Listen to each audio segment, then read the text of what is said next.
Hi, I'm Peter Evans. I'm the curator for Route1Views. I'm coming to you today from Christ Church in Philadelphia. It's one of the oldest churches in the nation, and it's a place where Benjamin Franklin worshipped, and a lot of our founding fathers. It's just a few steps from Independence Hall.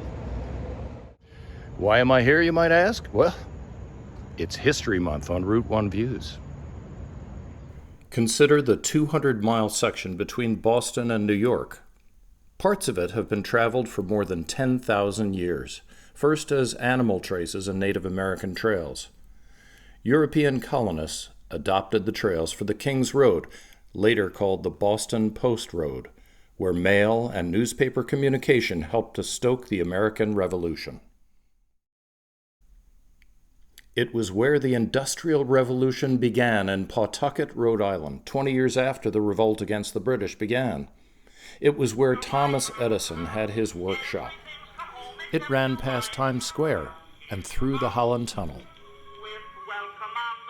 In 1926, Route 1 was organized by the Joint Board on Interstate Highways to connect 13 states north and south, becoming the first interstate highway in the U.S. The Conestoga Trail, the Blue Ridge Parkway, Route 66. None of these roads is as old or as important to the history of our continent as Route 1.